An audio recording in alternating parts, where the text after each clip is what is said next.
My name is Arlene Mednick, also known as Chair of the Concerned Citizens. As the Chair of Concerned Citizens, I am proud, I really am proud to see this wonderful audience. You're very special. Thank you so much for coming. We had our sign-up sheets. If you have not already signed up, it's only to receive a reminder of a coming speaker or some information about a speaker that has just finished. We will not inundate you. It is not a membership. It is just a way of our getting in touch with you if there is something about a speaker. You're not obligated in any way. So on your way out, if you haven't signed up for the information sheet, please do. Okay. We will remind you almost every month.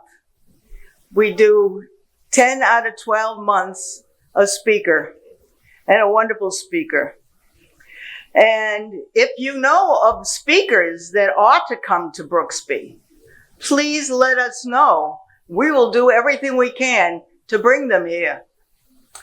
All right, if you have a subject that you want spoken about, maybe we can find a speaker to cover that subject. Let us know. We're able to bring you these speakers because we work hard at it. And just a reminder though, please silence. Don't turn them completely off your phone. And for our Q&A after Frank has spoken, we will have a mic come to you. Just raise your hand and we will get your questions asked. And now, I'm pleased to introduce another Concerned Citizen board member who will introduce our speaker today, a very special speaker who does not require any introduction, but we're going to do it anyway. Sally Peabody.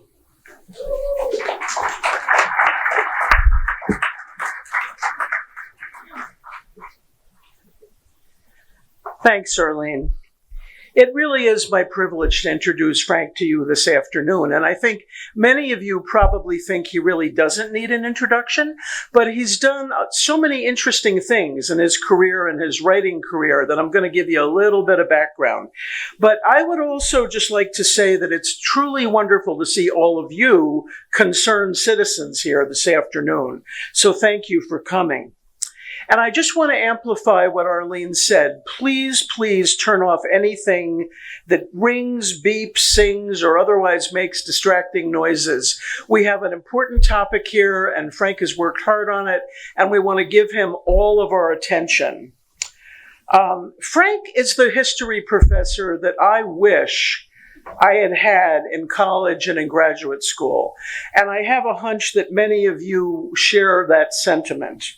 He's equally adept at presenting facts, context, and perhaps most importantly, nuance, so you really understand the setting and the atmosphere and the politics of the time in which you're learning about. How many of you, just curious, how many of you have experienced one of Frank's lectures through Live and Learn? Yes. See, he fills the chapel, so I know you know him. Let me just tell you a little bit about his background. Frank attended Swarthmore College studying history. He went on to earn a PhD in history at Brown University. He also earned a Juris Doctor degree at Harvard Law School.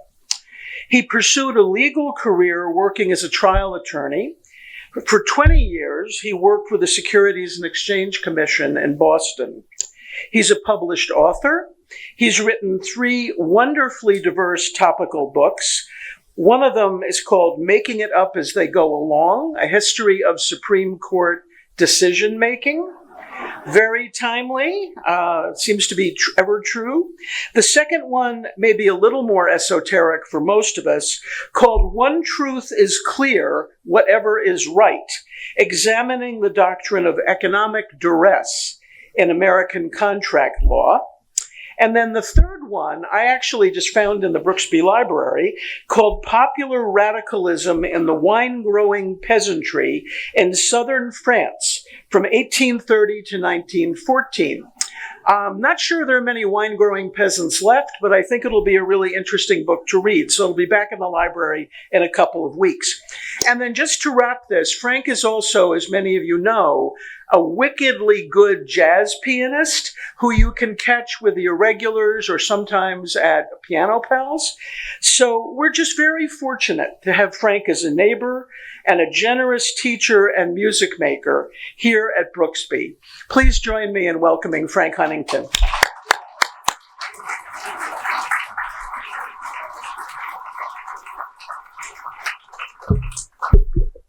Wow. How's this? Microphone? Okay. So if you could, thanks to Sally for that kind introduction. I used to have a lot of time on my hands and filled it by writing obscure books, but it gratified my perverse sense of humor, I suppose. I want to thank the Concerned Citizens for inviting me here today. I got to tell you, I'm excited and extremely terrified that there are so many of you here. I am not going to use the stage for a little song and dance because I can't sing and I can't dance. But I'm just going to talk. I do have some slides. It's not quite as easy to see them as it is when I do things in the chapel, but it's okay. We'll manage, I think. So it's 2024, and I would really like to be an ostrich right around now. I would like to put my head in the sand and pretend that things aren't happening. I would like to go to sleep and wake up sometime in about 2026 and after everything's happened and find out. But I think it's a time to be brave. So I have decided to be brave, and I want to talk about the upcoming election. Let's see if the clicker works. There they are. Okay, so those gentlemen are running for president, and Donald Trump recently said that, quote, November 5th is going to be the most important day in the history of the country.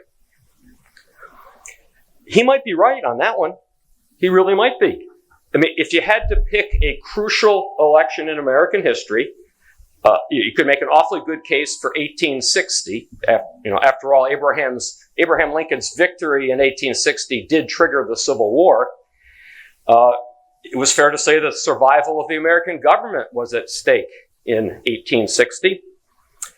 As Lincoln put it, a house divided against itself cannot stand.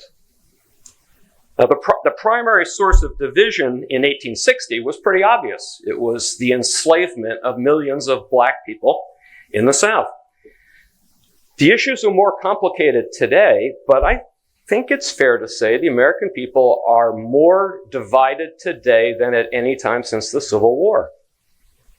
My sense, based on what I read, people I talk to, and as I think you all know, the differences have a very serious and clear geographic pattern. So you may remember those maps. They're the red and the blue aren't quite as bright as they were on my laptop at home, but you know what we're looking at. The difference in 2020 is Biden won a few states that Hillary Clinton did not win, but you look at the map, there's a really clear difference. There's those of us who live on the perimeter, the Northeast, the Great Lakes, the West Coast, and then there's those of us who live in the South and the Great Heartland. And I'm getting a statewide 9/11 outage report. To report an emergency in the city of Worcester, there's a phone number here I could call. And I silenced my phone and it didn't work. So, okay, I don't know what that's about. Now, obviously, we know what the pattern looks like when it comes to the elections, but the pattern repeats itself in a number of ways that reflect very big differences in how Americans perceive themselves, the world, their country, even God. This is a current map that if you live in an area that has no color at all to it, less than 50% of the people in those states believe in God. The dark states in the center, 50, 60, 70% of the people believe in God. Now, that's a poll. Who knows what your conception of God is? But that pattern looks a lot like the election map. Abortion. Again, this is a recent map. The states in dark red, maroon, orange, they're doing their best to prevent women from getting abortions. They're making it completely illegal or close to completely illegal. The states in blue and green protect a woman's choice to get an abortion. Same basic pattern. The next one hits me closer to home. I have a daughter who has transitioned from being my son. She's about 2 years into the process of taking the hormone shots and becoming my daughter. And she is the happiest I have ever seen her. So it's a wonderful thing. But she can't go in half the states in this country. If she traveled to the states in dark, it would be illegal to give her medical care. It might even be illegal for her just to walk on the sidewalk, if she's down in Florida particularly. Now that's a big difference in how people perceive each other, the world. And what I'm basically saying is, the culture wars are real, and they have a geographic split that operates on lots of different levels. So, are we on the verge of another civil war? I found a poll. 25% of Americans think their state ought to secede from the Union. And you'll note there's some variations, but what's interesting is the states with the highest percentage are a red state, Texas, and 2 blue states, California and New York. See, it depends on what you think the country's doing, whether you want to be part of it or not. I think we can all be sure that whatever happens in November, that percentage is going to go up in some states. There are going to be more people who want to get out. Now, I know other people who are planning to get out to places like New Zealand, but we won't worry about that for the moment. Okay, we are living in an era of supercharged political rhetoric. I can barely bring myself to watch the news on my laptop or on TV. And people are using the word fascist as a label for people they don't like. Many of his critics call Donald Trump a fascist. Trump calls his enemies fascists too. Those are recent quotes. We're living in a fascist state, and the election is between the Biden fascist state and the American Republic. Now, you can use fascist as an all-purpose insult if you want to, but I think it's worth taking a couple of minutes here to talk about what is fascism as a historical phenomenon. I don't have time to do a lot with this, but I want to do a little bit with it. We can thank those gentlemen. The man on the left, Benito Mussolini, who coined the label fascist for his movement in Italy in the 1920s. Adolf Hitler took the concept of fascism and raised it to a whole new level by adding a vicious level of anti-Semitism and a desire to conquer many of his neighbors, something Mussolini didn't really have. Now, how were they able to take power in those countries? And are there any lessons we can draw from that? Well, one thing is the political system in those countries broke down. In both Italy and Germany, the system was set up much like you have in Great Britain. There's a prime minister. In Germany, they call them chancellor. The prime minister is supposed to have a majority in the legislature. If the prime minister loses a vote of confidence, which happens in England, they have to have another election. After World War I, the political process in both Italy and Germany got so fragmented with so many parties that disagreed with each other so bitterly that they couldn't form a stable, in either country, they couldn't form a stable government.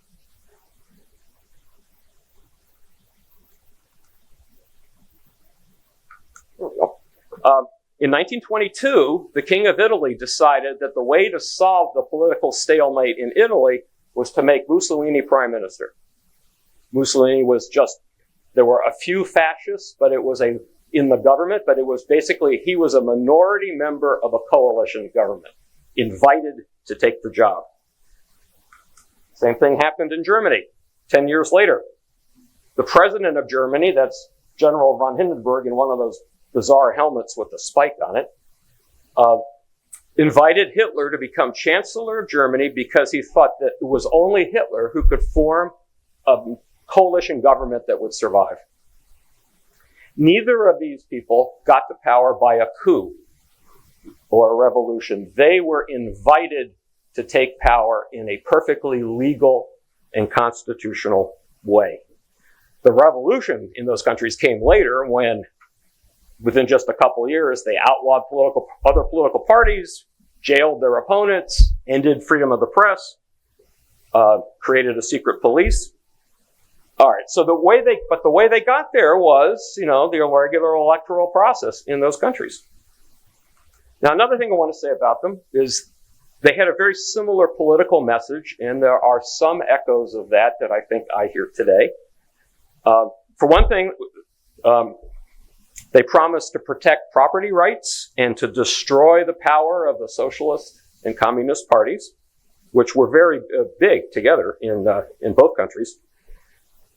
Promising to crush the socialists and the communists was really popular with a lot of folks in the middle class and the upper class. But beyond that, Mussolini and Hitler offered a vision of a people, the Italian people, the German people, united in a common crusade for a common cause. Social class didn't matter. What mattered was that you were a German or an Italian and you were on the right side. And they both warned that the people had enemies. The socialists, the communists. In Germany, it was also the Jews, of course.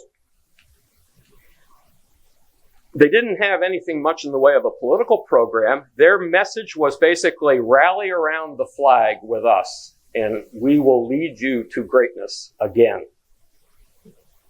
That message was really popular, especially with a lot of the guys who had just fought World War I and liked wearing uniforms and marching around and helping to keep order and helping to beat up their political opposition. Now, another thing. Hitler and Mussolini had help from the top. The political elite in those countries, the business leaders, they figured, we'll let them in, we'll share power with them, and we can control them because they're just kind of buffoons. Neither Mussolini or Hitler had much education. They weren't like ordinary politicians. The people who were thought that they could control them once they got in office, that they would calm down. And those people were wrong. But maybe the biggest thing I want to say is they were really, really popular. Most ordinary Italians and Germans liked what they were getting. There wasn't any more political chaos, fighting in the streets. They had a one-party state with no real elections, but they also had law and order. The trains ran on time, as they used to say about Mussolini. They outlawed their political enemies. There wasn't any threat of socialism. They pumped a lot of money into the economy, public works projects, building up the army. So most people were employed and prosperous.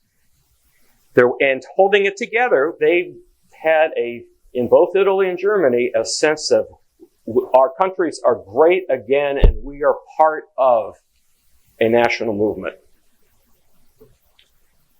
Most people, until the war went bad, a decade later, most people in Italy and Germany thought that giving up their political freedom was a decent price to pay in exchange for the good things that Mussolini and Hitler were delivering. There wasn't much opposition. They didn't have to force people to go to those rallies. Those people were happy to be there. All right. So does any of this have anything to do with Donald Trump? Sadly, I think so. I've read all his recent speeches. You can find them on the internet. They're fascinating, really. He covers all sorts of topics in a sort of stream of consciousness way.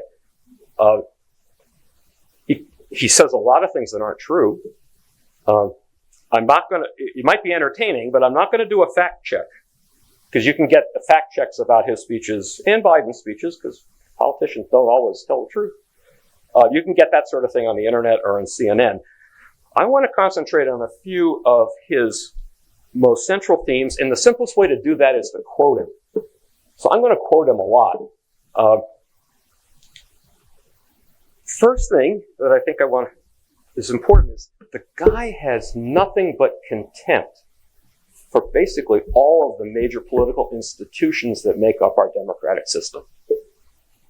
They're all part of a vast conspiracy to prevent him from getting elected.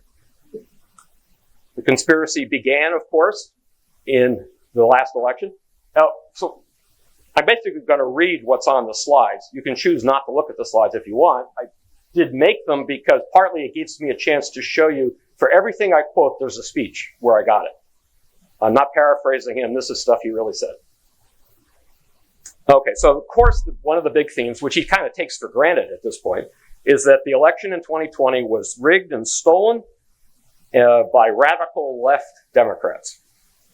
Now, you might want to remember that Trump supporters filed 62 legal challenges to the election in 2020.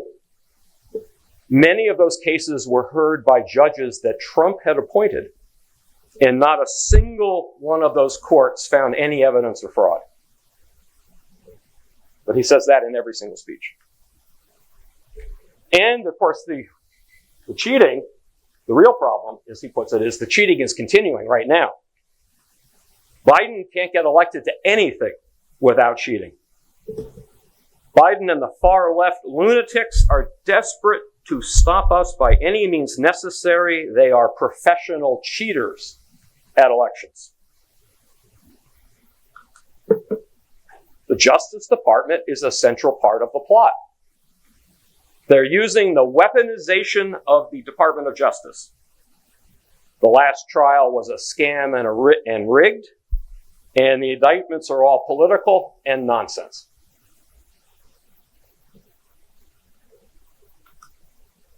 The FBI is part of the conspiracy.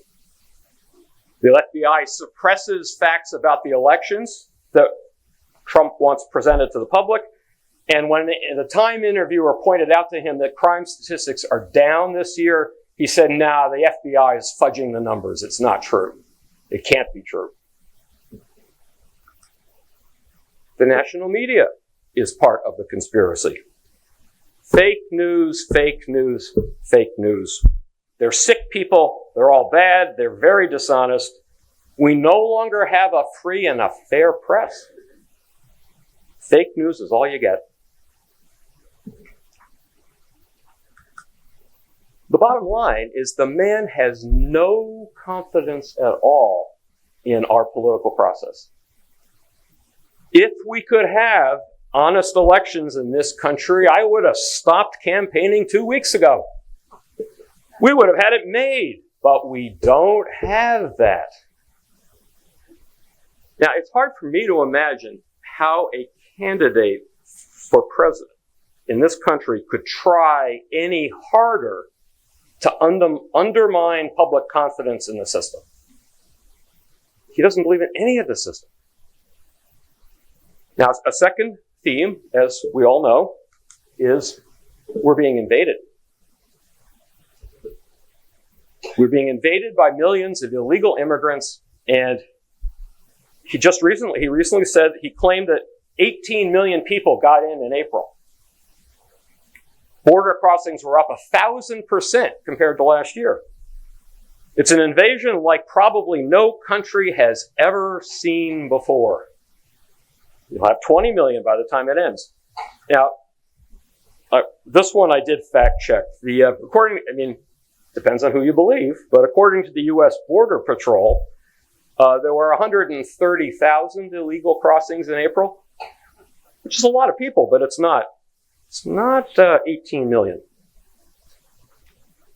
And the illegal crossings were down 40% compared to last year. And these are it's not just that there's lots of people, it's that they're really, really dangerous people. The world is sending us the most vicious criminals, savage gang members, and sadistic cartels pouring into our country.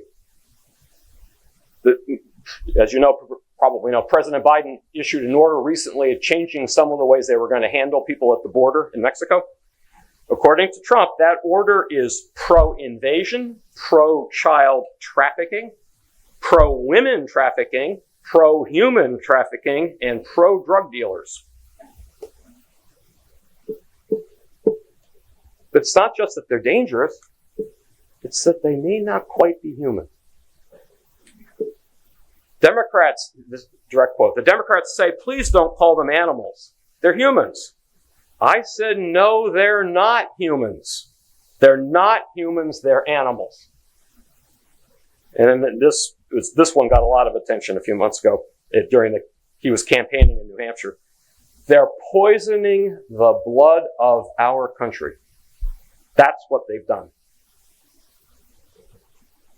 His solution is simple. Day one, going to round them all up and send them back where they came from. The largest deportation operation in American history. Now, he says he doesn't think he'll need detention camps for this. But I have some trouble imagining how you round up millions of people and send them anywhere without putting them somewhere first. And the chances are where you put them is going to have a big fence around it. That's just a guess. He also says that it's going to be easy to get rid of them all. I mean, the way you get rid of them is you talk to the local police. Police know these people by their first name, middle name, and last name. Now, I'm trying to stay objective. I really, really am. I'm a trained historian. I do my best. But I don't think the human traffickers and drug lords register with the police when they arrive in an American town set on destroying the American way of life. I kind of don't think so. It may not be as easy to find them as just asking the Danvers police, who's in town? You know, where can we find them? And more important, a third theme is for Trump and his friends, this election is the ultimate confrontation between good and evil. His opponents are them. They do this. They do that. The greatest threat to the country are the tyrants, the communists, the fascists, and the thugs attacking your rights and liberty in this country right now. They're more dangerous for the country than China or Russia. The radical Democrat, fascist, communists, there's them, and then there's us. There's we. And here, if this language doesn't sound somewhat familiar, I haven't done my job. We are one movement, one people, one family, and one glorious nation under God. Together, we will make America powerful again. We will make America wealthy again. We will make America strong again. We will make America proud again. We will make America safe again. We will make America free again. And we will make America great again. As he sees it, this is pretty much Armageddon.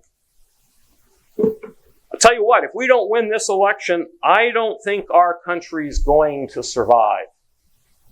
I felt it for a long time. I actually think our country's not going to survive. Now, he does not have a monopoly on apocalyptic rhetoric, does he? There are an awful lot of people opposing him who are saying pretty much the same thing. If he wins, the country is doomed. It's not like there are alarmist people on both sides. I mean, heck, I'm doing an alarmist thing right now, right? But where Trump's opponents talk about the future of the country being at stake, when Trump says it, he's not just a political pundit. He's not just a retired historian like me.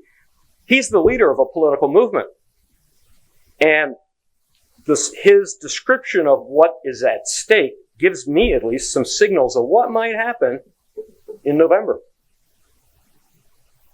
Suppose you're watching the TV, November 5th, right?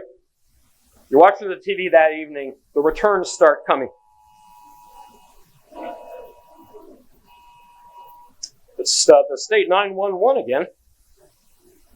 Okay. I did not rig this so that this would happen during my alarmist speech. I really didn't. I don't know what's going to make it stop beeping.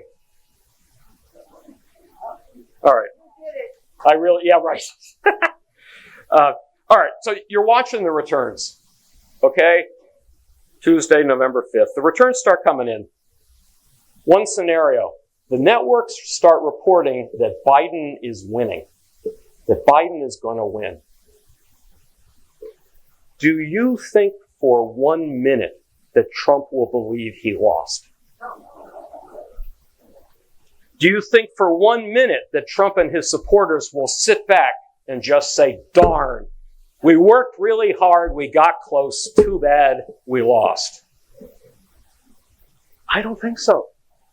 I think he's made it pretty clear, and this is where I get more and more scared. I think he's making it pretty clear that the answer is no. We are not going to let it happen. We are not going to let them ruin our country. We will fight for America like no one has ever fought before. 2024 is our final battle. Like those patriots before us, we will not bend, we will not break, we will not yield. We will never, ever, ever, ever back down.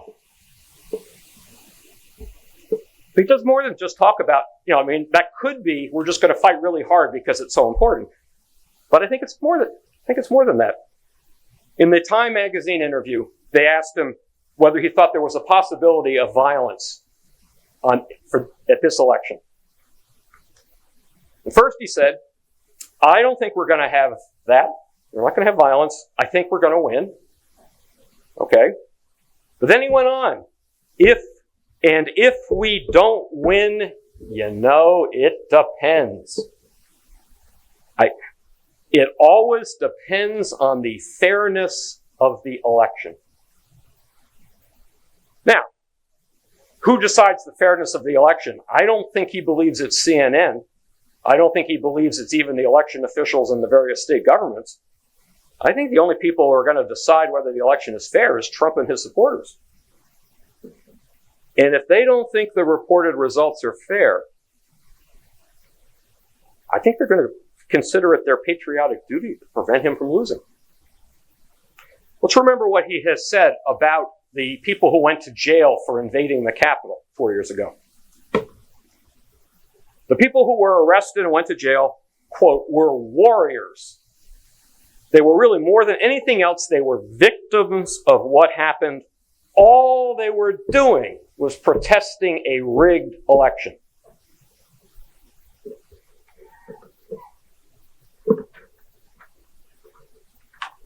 It will be, he said, if he wins, not if, when he wins, it will be a great honor to pardon those peaceful January 6th protesters. I often call them hostages. There has never been a group of people treated so harshly or unfairly in our country's history. What do you do with a statement like that? Remember these guys? The Proud Boys and some of the other folks who were part of the insurrection on January 6th. I found some photos. I don't know how well you can see it. This is quite disturbing to me. But the guy on the right with the mask, his shirt that it has has an eagle. The eagle is sitting on top of a fascist symbol. And what does it say? 6 MWE. 6 million wasn't enough. There are people out there who wear shirts like that and believe that. And some of them are hanging out with the people who invaded the Capitol. Now, obviously, the Proud Boys and their friends are not giving press conferences letting everybody know what they're going to do on election night and after. But I really, really wish I'm wrong. But I kind of think it's pretty likely that plenty of Trump supporters are exercising their Second Amendment right to stockpile automatic weapons. And they're going to making plans to use those weapons to prevent another stolen election. I hope I'm wrong, but I don't know. Okay, let's do the opposite scenario for a minute. Suppose Trump wins. What happens next? Now, Sinclair Lewis, a great American author, wrote a novel back in the 30s. It Can't Happen Here. And it was an ironic title because the story was about a right-wing dictator coming to power in America. And of course, Mussolini's been in power for 10 years. Hitler has just taken over a couple of years earlier. It was a very topical novel. When Lewis wrote, the American president was Franklin Roosevelt. And Sinclair Lewis was not poking at Roosevelt, but there were plenty of critics who accused Roosevelt of wanting to be a dictator. With hindsight, 100 years later, practically, 90 years, that might sound sort of like just Republican sour grapes because Roosevelt was so popular. But the notion of Roosevelt as a dictator is not as far-fetched as it might sound. Let's go back to his first inaugural speech. The famous, "We have nothing to fear but fear itself" speech.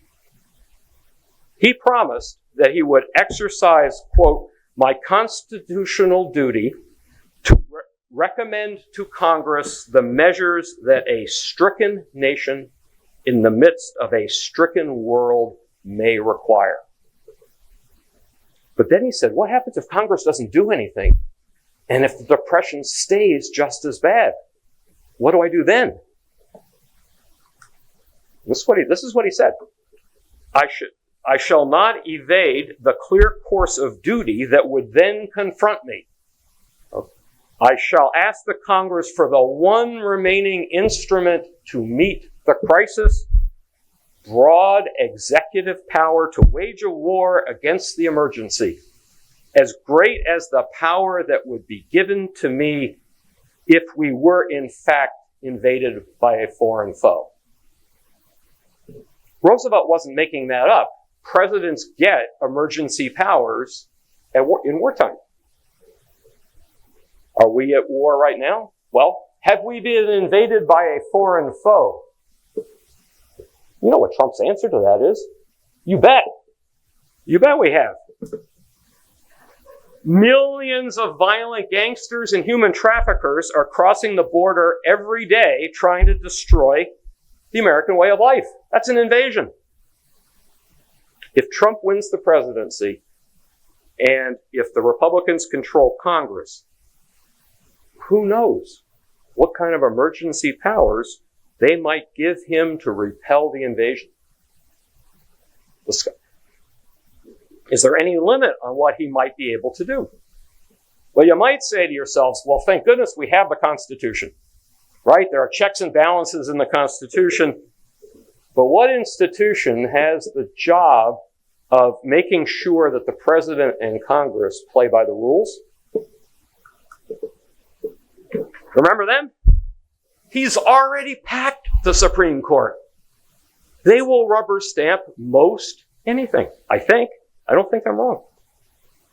So here, all right. Somebody said in the introduction that this was going to be a wonderful talk, but I think you're all having serious doubts about that right around now. So in this fighting off this invasion, what could Trump and Congress and the Supreme Court do? Well, I found that political cartoon. I had to have it. Could Congress make it illegal to criticize his handling of the detention of the immigrants? You might say, well, of course not. We have the First Amendment. But Congress suppressed criticism of the war effort during World War I, and the Supreme Court said that was fine. Because when you're at war, the president and the government need every benefit of the doubt. The Supreme Court back then, in 1919, was very conservative, but I think today's court is just as conservative.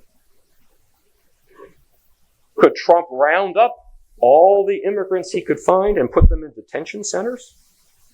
You might say, well, no, of course not. We have the Constitution. We have the Bill of Rights. We have the principle of due process. The government can't just lock people up without charging them with something and then having a trial, right? Sure they can. We've been doing it for 20 years. Supreme Court ruled back in the mid-2000s that the Constitution applies at Guantanamo Bay. Nevertheless, every administration since George W. Bush, Republican and Democrat, has kept people at Guantanamo without ever charging them with anything. I checked on the internet yesterday. There's still 30 prisoners at Guantanamo. They've been there for 20 years. They have never been charged with anything.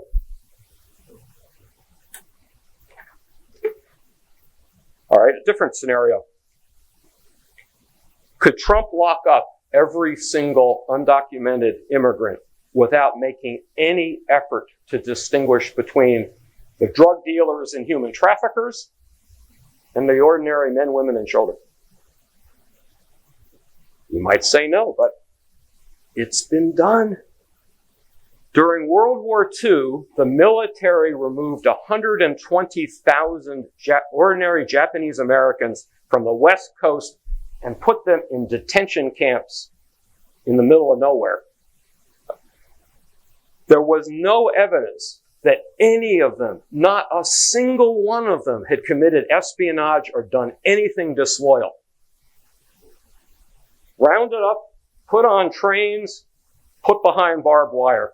And the Supreme Court said that was constitutional because we were at war and the president and the military get the benefit of every doubt. That decision is still on the books. Do you think the current Supreme Court would reverse that case and stop Trump from locking up hundreds of thousands of immigrants? I don't. All right, one more scenario. This is slightly more amusing, but in a perverse way. All right. After World War II, the Republican Party in Congress and in the state legislatures decided to make sure that no one would ever pull a Franklin Roosevelt again. Right? The guy'd been elected 4 times. So Republicans amended the Constitution and imposed the 2-term limit. The 2-term limit is just an amendment. You could pass another amendment that reversed it the same way we reversed prohibition. Now, Donald Trump just turned 78. So maybe this isn't an issue, but he recently claimed that a doctor told him if he stopped, I read this morning. The doctor told him if he stopped eating junk food, he could live to be 200. Now, it is perfect. It is not crazy to think that Republicans in Congress and in the states would amend the Constitution, get rid of the 2-term limit, and open the door to having a president for life. I mean, it's all perfectly reasonable, perfectly constitutional. All right, so I've been working on this talk for weeks. I don't know what I was thinking when I said yes to Ralph and Arlene. I've barely gotten any sleep. And I really can't figure out how to end it. I could tap dance off the stage, but no. I do have to end it, so I have a few final thoughts. There they are again. First of all, I have absolutely no idea what's going to happen in November. I think Trump is leading Biden in the latest polls, but a lot can happen in the 5 months between now and Election Day. Heaven only knows what kind of spectacle we're going to get at the debates. I don't know. As Betty Davis said in All About Eve, Fasten your seatbelts. It's going to be a bumpy night.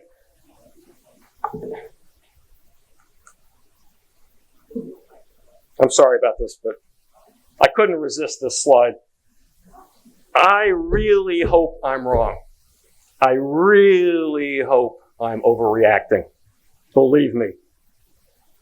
But it seems to me that that guy is a serious threat to our democratic government. He doesn't believe in our institutions. He claims that everybody, the Democrats, the White House, the Justice Department, the FBI, the courts, the media, they're all conspiring against him.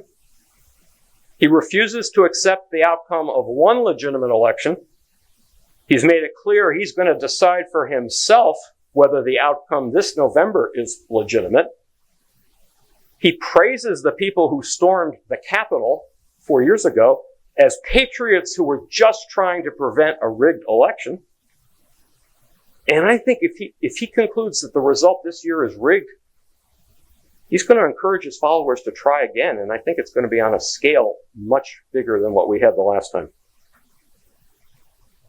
But it's not just the ideas. I think what makes Trump really, really dangerous is he's very, very popular with millions of ordinary people.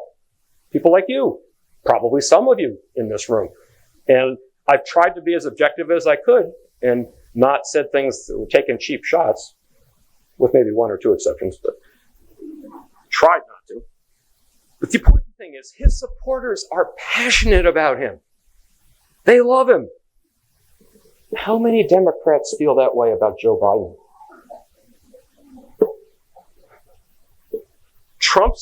I think Trump supporters believe him when he says that the survival of America is at stake in this election.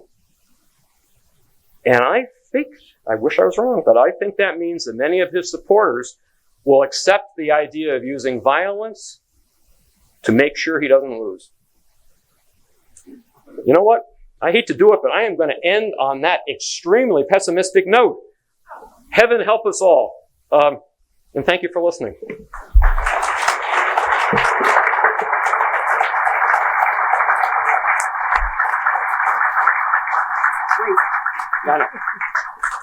Okay.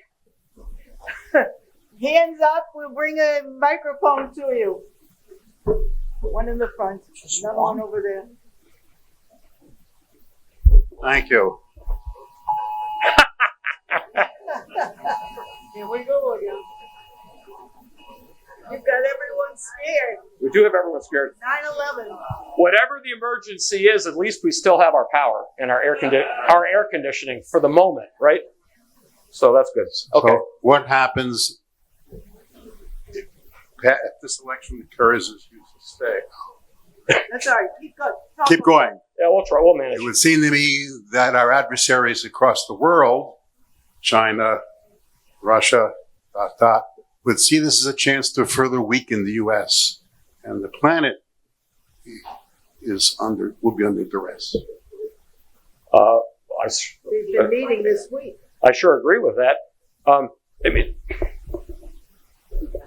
Trump says in many of his speeches that if he were president, Putin would never have dared to invade the Ukraine, and Hamas would never have dared to attack Israel. Now, it's hard to know how to respond to something like that, except to conclude that the man has a gigantic ego. But if he thinks if he wins, he can bring everybody back in line. And he thinks if he loses, that you're right, they'll walk all over us. That's beyond my pay grade, so I don't know what's going to happen. All right. Dan, over here. Sir, could you push up a bit? Sort of walking the way. There's somebody in the middle. Yellow, in the middle. Oh.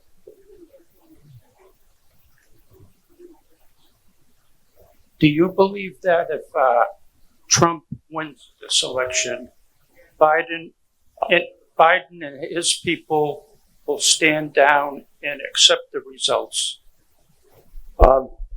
Yes, I do. The question was, do I think that if Trump wins, Biden and the Democrats will stand back, feel sorry for themselves, and accept the result. Personally, I do think so. I think the commitment they've shown in the talks that they've given throughout they would not entertain that. I mean, and that is the way it's supposed to work, right? If you think back, historian in me, in 1800, John Adams and Thomas Jefferson opposed each other for president. They hated each other. But when Jefferson won, this is like the key test of having a successful democracy. John Adams and the Federalists handed over the keys and left. Adams came back up here and nursed his wounds at home, and Jefferson took over. One party accepted the results and handed it over to the other party. That's how, obviously, it's supposed to work. And I think for all that they hate him, I think Biden and the Democrats would do the right thing. If they don't, then we're going to have a true civil war. Right? Okay. Yeah. Yeah, I feel a little unsafe asking a question critical of you. Oh, go for it. And I'm concerned about the audience. Mm-hmm. I'm concerned about the audience because, Frank, I found you histrionic here. And I found your histrionics to be actually more subtle than Donald Trump's, who are quite buffoonish. Why don't you ask me a question? And I'm going to. Okay. But, would you comment then on your showing of a slide in which you talk about quoting a lot from Donald Trump and then refer to this as Armageddon and national survival? Isn't that a harsher statement, more subtly spoken? Now, I'm not a fan. Let me finish, please. I'm not a fan of Donald Trump. What I am concerned about is the lack of understanding or the effort to understand why people support him. And this is the pattern that we have. And I think it's a dangerous pattern. It puts more people in support of him. Okay. Well, all right. A couple of things there. I think he's used the word Armageddon in some of his speeches. He's made it really clear that the survival of the country is at stake, which is about as black and white and Armageddon-ish as I can think of. So I don't think I misquoted him there. No, he says it'd be Armageddon. Your comment was if Trump is elected, whenever we lose the same Armageddon he did. I don't think so. Not in the same way, certainly. If I had used the word Armageddon in that sense, I would have been agreeing that Biden and the Democrats should start stockpiling their weapons too. But I didn't say that because I don't believe that. Do we have any other questions?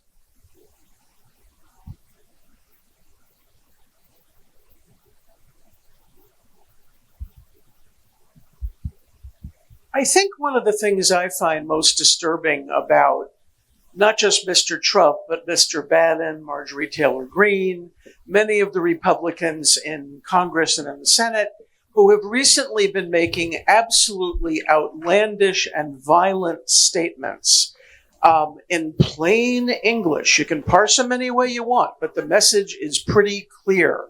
And I guess what I would ask you, Frank, is can you think of any other instances in American history when there has been this incredible, incipient, violent threat that if one side loses power, that the other side will have the Justice Department weaponized, that there will be war in the streets, people will be locked up and deported en masse, whatever the shibboleth of the day was.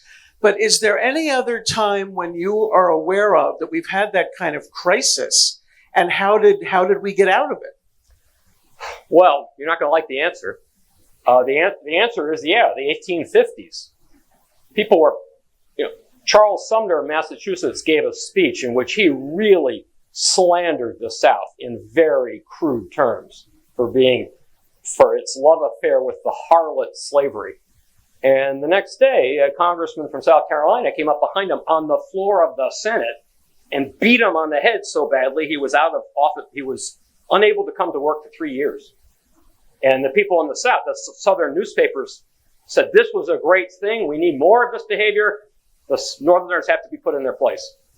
Not just a little event, but yeah, I mean, John Brown massacring pro-slavery people in Kansas. The 1850s were a dangerous time. And so then you ask, well, how did we get out of it? We fought a civil war, unfortunately. A terrible, terrible thing. We don't have people talking about secession too much as an organized party these days. I've never seen Trump say, if we lose, I want to take the South with me and leave the country. I don't think he said that. So I don't know what might happen, but I'm afraid your question has a very bad answer. At least to me. Anybody else? Gluttons for punishment, all of you?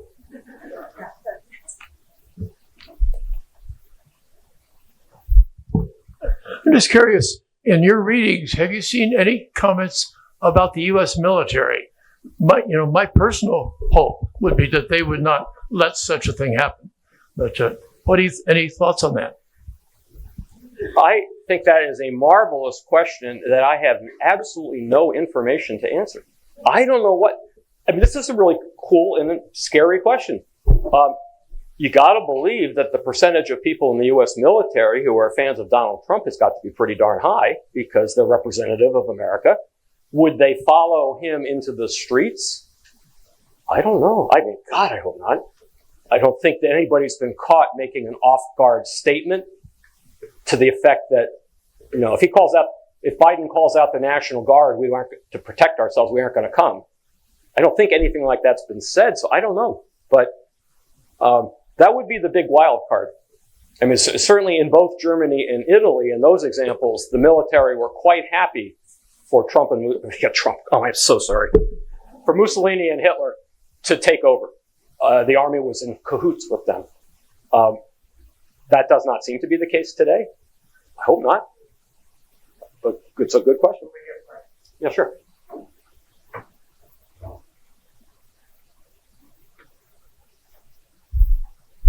Just one question. If the Electoral College can override the popular vote, is that what we decide?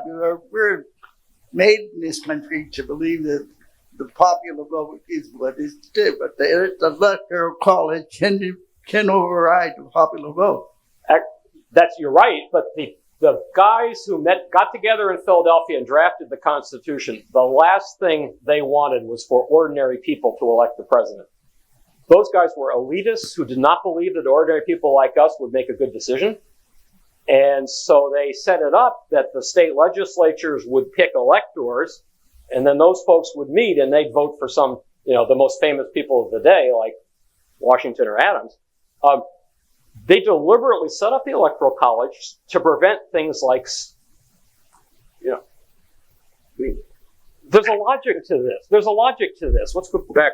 Is it possible to go back to that map? Yeah, I can't make that big at the moment. Can I?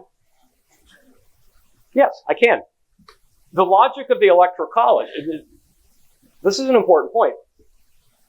Is it the right thing if everybody in New England, the upper Midwest, and the West Coast votes for a Democrat, and because there are so many people in those states, they overwhelm the rest of the country? Is that what we would want? The people who set up the Electoral College thought, no, the president has to reflect more of a sense of the will of the overall country, not just the few states that have the most people. So in history, we had many times where somebody wins the popular vote and doesn't win the election. Curiously, I think it's every time it's been a Democrat, because there are a lot of Democrats living in some of the biggest states. But in any event, it's set up that way deliberately, and then you have a question: is it a good idea? My vote don't count. Well, your vote counts to the extent that you help contribute to where Massachusetts sends its electoral votes, but that's it. I mean, obviously that's a subject for another day, but the Electoral College was designed to take the ultimate decision away from simply the person who gets the most popular votes. I mean, they didn't even have popular votes. I wonder if I did that.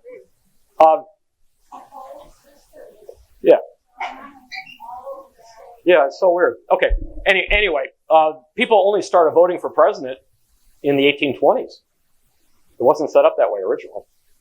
That is a tangent. I apologize. Okay, any other questions? Way back there.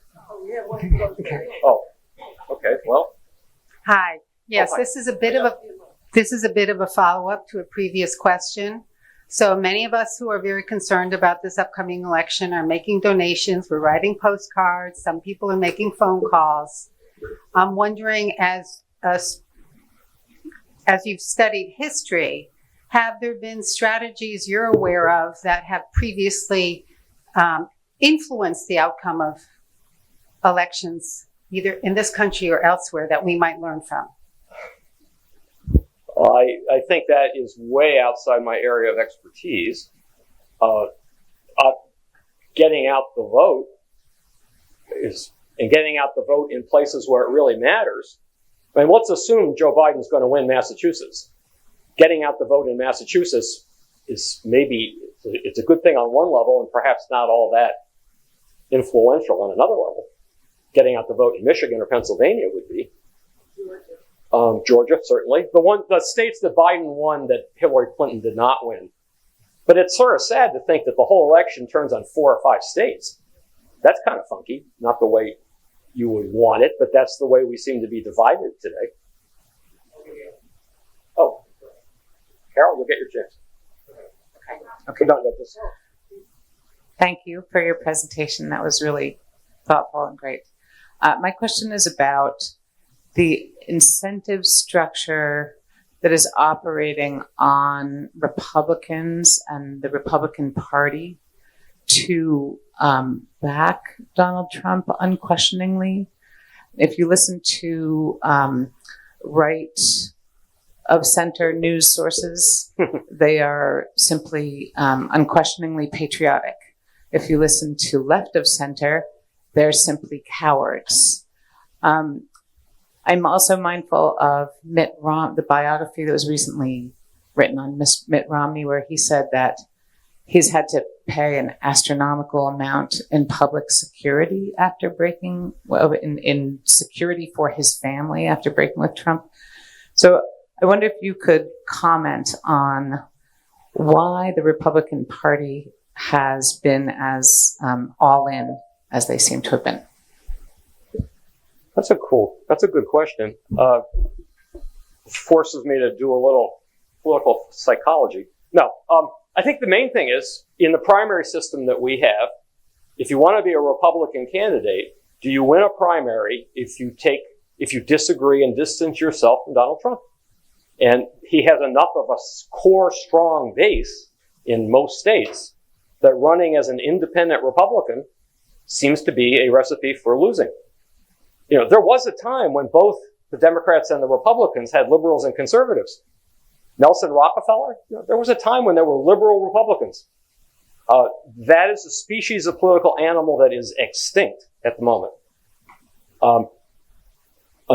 Because, and I think it's part of the polarization that the country is suffering through. I think the answer to your question is he has such a strong core that trying to become a Republican candidate for anything, if you go against his core, is a dangerous thing, and you probably won't succeed. They haven't. Yeah. Sorry, I was gonna take a cheap shot, and there's no need for that, so I won't. Yes, somebody down here. Oh, well. All right, I'm sorry. Speaking of polarization, and let's assume that we get through this in November. What do you think about the idea of it being time for a constitutional convention? I think most people talk about it sometimes, but I think most political politically experienced people in the country would be terrified at that. Because if you actually called another constitutional convention, all bets are off. God only knows. I mean, first of all, the process you can't just have 55 rich white guys in one room with the windows blocked out so that no one knows what they're talking about. And they spend the summer and they come out with this document. You're not going to be able to do that again. What would it look like? Be covered round the clock. It would be insanity. So I think everyone might have a wish list if there was such a convention, but I think it's probably too terrifying a prospect for anyone to ever actually put it into motion. But that's just me guessing. I have one question. This has been a dismal presentation. Has nothing to do with you. It has more to do with reality. And my question is, how do you deal with this? All these questions are important. However, the scenarios that you presented, either way, there's a no-win for the American people. And the question is, the end result of this scenario or that scenario is, in my view today, violence or more violence. And how do we handle that? Because everything else is irrelevant if the two scenarios are going to give us disaster. I think we all need counseling. Carol, I mean, honestly, this is why I said I would prefer to be an ostrich. I don't know. I mean, speaking personally, I'm really tempted to just cancel my subscription to the Globe, get rid of my laptop, and just sit at home watching Netflix. And, pull up the drawbridge and just hide here at Brooksby and pretend that all this stuff isn't happening outside. This is a comfortable place. We could hide here, right? Hide in place. That's tempting. I'm 70 years old. I'm retired. I have 4 kids. What am I going to do to stop Armageddon? I don't know. I suppose, everybody has to figure that out for themselves. How much does this matter? How much attention am I going to pay? Am I going to actually figure out how to go out there and do something about it? I'm a lot better at the analyzing and the criticizing than I am at the figuring out what to do part, as you may have noticed. But some of you are much more creative and have more energy. And Carol, I don't know. I'm sorry. I don't know. This woman is trying for years to ask a question. You're next. He has one minute. No, You're next. As you pointed out earlier, the results of the election in November is really going to be decided by a relatively few states, 6 to 10, possibly 11 to 12 states. There is a group of people, and it was kind of alluded to a couple of questions ago, that is working to reelect Joe Biden. And it's gone on a couple of names, but one of the names is the Power of Us. And there are a group of people here who are currently working at Brooksby and with others who are not here to try to affect the election by doing the following. One was already mentioned, writing to voters who don't always vote, most of whom are Democrats but don't vote all the time. The second is a group of people who are calling into those 6 to 10 states and is planning to do that. And the polls, as you pointed out, well, kind of pointed out, I guess, right now the polling is unreliable as to what will happen closer to the election in October and November. Thank you. Sounds like some people are doing something that they think is valuable, and that's great.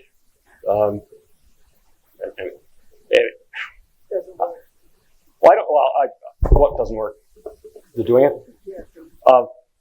Anyway, again, that's beyond my pay grade, I think. Yes? Everybody's been asking very erudite. People have been asking very erudite questions. mine is not. Did Trump say that if he immediately, when he's elected, that he will dismantle the Constitution? No, he hasn't said that. He hasn't said it in that sense at all. No. I thought he said that. Well, maybe in a speech that I didn't find, but I did not spot, and I've read a lot of transcripts Yeah. for the last 6 months. I didn't find anything that looked like that. I don't think he believes that. I think he believes he's being true to the Constitution. Just his view of it is maybe not one that I share, but he's sincere, I think. Well, I'm sure he is. thank you.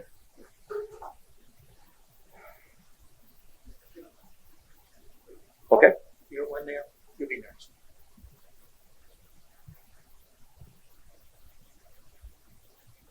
Thank you very much, Frank, for that talk. It was sobering and eye-opening and challenging. And I'm actually with that group, The Power of Us. Okay. And if anyone wants to meet Friday, we're having a conversation in the multi-purpose room at 4:45. And I think there is hope, actually, looking at the history of social change movements in this country, from the revolution itself through the labor movement and the women's suffrage movement, anti-Vietnam War movement, environmental movement, small groups of people gathering and expanding, to me is actually a hopeful history that when we organize, I think there is possibility for change. So anyway. Okay. Well, thanks for sharing what you've shared. Sure. Yeah. No, you're welcome. Rand.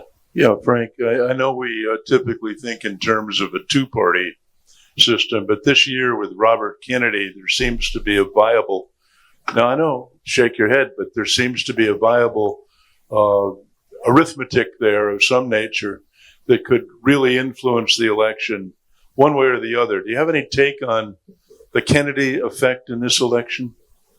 No, I have managed to not read anything about what he's been doing. That's been a deliberate choice. There's just a limit.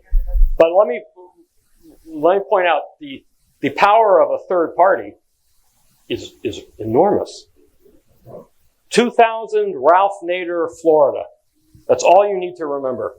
If not for Ralph Nader, Gore would have won Florida and the election. We wouldn't have had that Supreme Court decision. It would have all been over. But 3,000 votes or so to Ralph Nader put that state in George W.'s column. Okay, so yeah, it's unpredictable what third parties can do, for sure. There are other examples like that, but that's a really dramatic one. But I in terms of Mr. Kennedy, I had no idea. Sorry. You'll be next. All right. I think we should have an age limit. Both men are too old. They will not, either one are not likely to go 8 years. Let's have an age limit as to when they cannot run for president. Mandatory retirement. They do have it in some parts of the federal government. Because the Constitution spells out the simple but a specific set of requirements for whether you can run for president, and it doesn't have an age limit, you'd have to amend the Constitution. I don't know. I figure like the age of the candidate is not a subject that one would take up lightly in this crowd. Right? I mean, I don't know. I know some impressive people in their 90s who could probably run the place. It's hard to, anyway, that's just me. I went to a program in Gettysburg in April, and Ken Burns happened to be the star of this program. And he said, we have to remember that in the United States, U.S., there's only us. There's no we, there's no them. And if we don't learn to get together, there will be no winners.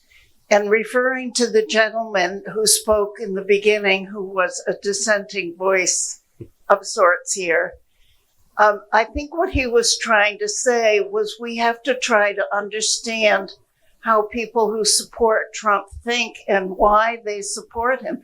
And I have found that my friends who happen to be in that camp won't talk to me about it. They will not discuss it. Well, I thought by quoting him so much and pointing out that he's very popular, I tried to suggest somewhat of what his appeal is. But let's face it, there are a lot of people in this country fed up with the political system, right? Congress is a disaster. They cannot do anything down there, which is, that doesn't look a bit like Italy and Germany in the 20s and 30s. There are the culture wars are real.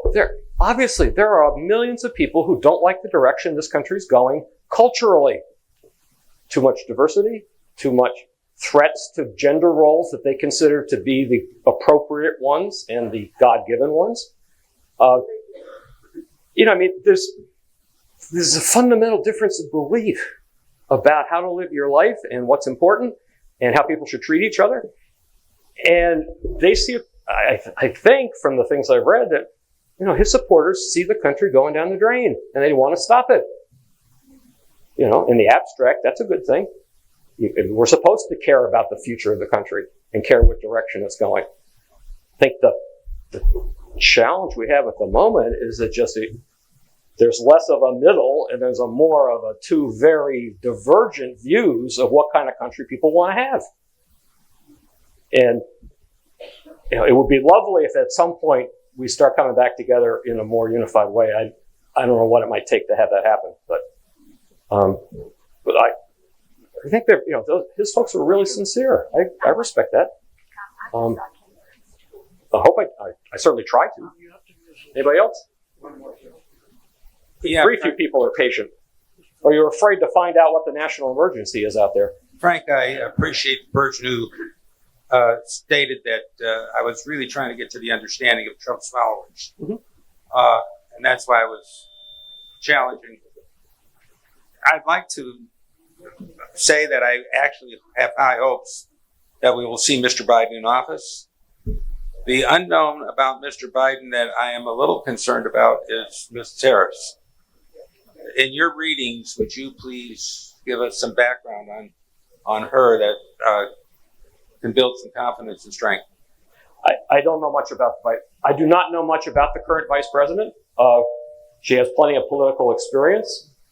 I mean, considering what a toll that job takes on a human being, I really worry about Joe Biden's health.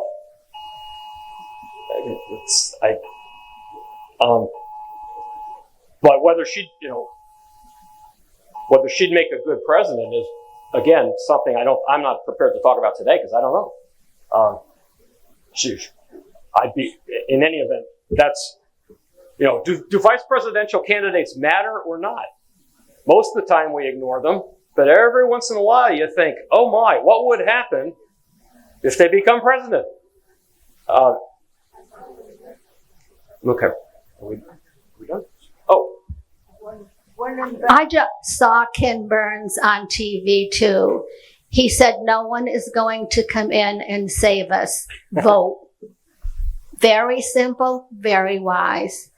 I think this may be the most important vote I will ever make in my life. We all need to vote. Our vote counts. Yep.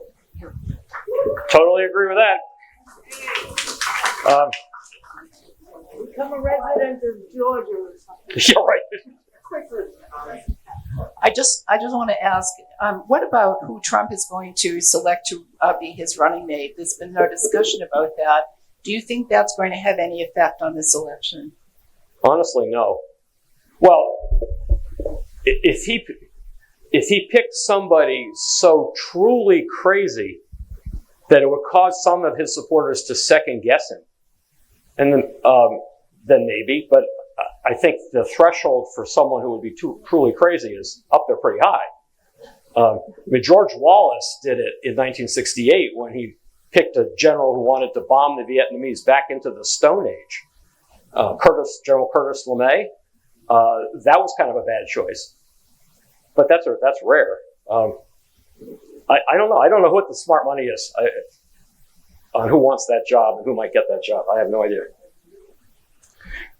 Were you surprised that on the jury that convicted Trump of 34 felonies, there wasn't at least one MAGA Republican who would refuse to convict him no matter what the evidence was? I guess maybe statistically, but they're supposed to screen potential jurors for bias. And if you express a bias for or against the case, you're not going to make it on the jury. I suppose you could have had somebody who hid their political views and then decided to vote with their heart, not on the evidence. But am I surprised? I suppose a little bit, but maybe the people that took the oath actually took their oath seriously and tried to do the right thing.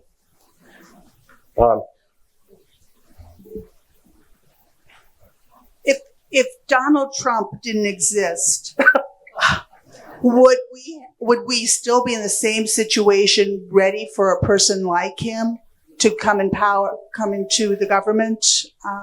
Was our situation set up to have this happen? I guess yes and no. The culture wars, the debate over the values of this country, and that was going on before Trump showed up. It was getting worse. It's getting worse for decades, I think. On the other hand, he packages all this so well, and he taps into so many things that regular Americans are concerned about that it couldn't have gotten to this point without him. He's single-handedly destroyed the independence of the Republican Party. Right? They can't think for themselves anymore. I hope that's not an unfair comment, but they sure don't look like they think for themselves anymore. It takes somebody special to be able to do that. The entire party of leaders are scared of him. Anyway, sorry, that was an editorial.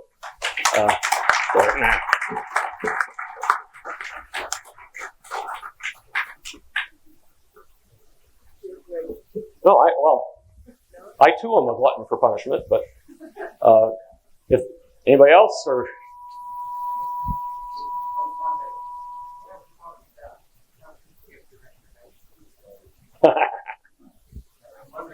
Sir, you want the microphone?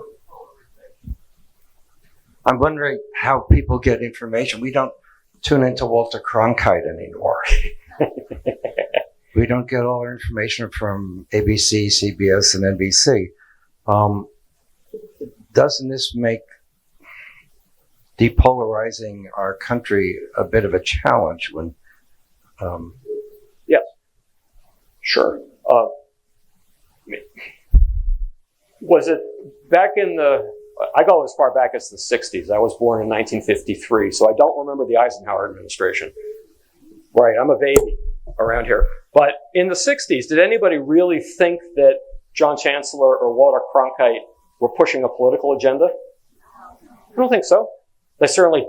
Those networks, news people were trying, we all have biases, and some of them we don't realize we have, but they were trying to be objective and report what they saw. Somehow that's not the way it works in some other countries. In France, they've had newspapers are political newspapers. You kind of buy them partly for the politics and partly for whatever else they might have in them. But there are liberal papers and conservative papers. It didn't used to be that way here too much, except maybe the Manchester Guardian or is that the name of what's the one in New Hampshire? Was it the Guardian? Yeah. The Patriot Ledger. Never mind. I'm getting my names wrong. But how people get their information, it's a fascinating subject. What do you believe? Why do you believe it? What information does it take for you to believe something?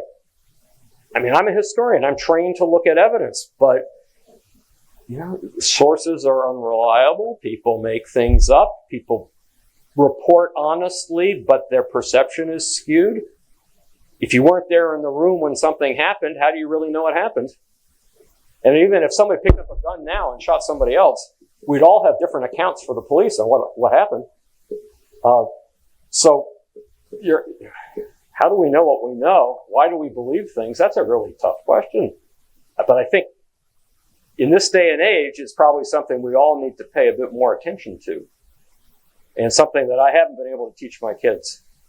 If it's on the internet, they believe it. It's frightening, things my kids have said to me. I don't know what you do about that at this point.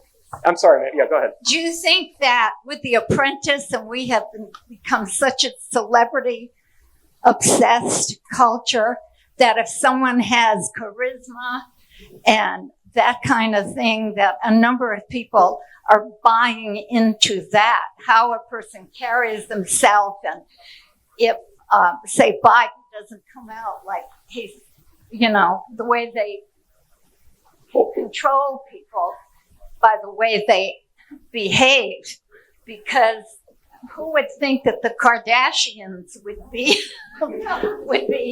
so take over so much, and it's kind of drifted into our society. Do you think that that's true, or and that it's more difficult for some people to separate that? Yes, I've done my best over the last 20 years to pay no attention to the Kardashians. My wife would occasionally report to me on their comings and goings and who married whom and all that, and my head spun. But it's not just today though where we are obsessed with appearance and charisma. Kennedy Nixon. Did you watch that debate? The people who polls showed that people who watched the Kennedy Nixon, particularly the first one that everyone was so interested in, people who watched the debate thought Kennedy won. People who listened to it on the radio thought Nixon won. Small margins in both cases, but a difference in perception, whether you were listening or also watching how polished Kennedy looked and how Nixon looked like, he was sweating through his shirt. That made a difference, right? You could, until candidates became so visible, it was harder to have that sort of effect, but certainly in the television era, it's there, right? And if someone stumbles getting off a plane, it's going to be on every media outlet within a minute. Does that prove something about a candidate? Not really. I stumble out of planes, but anyway. All right, are we done? All right, we're done.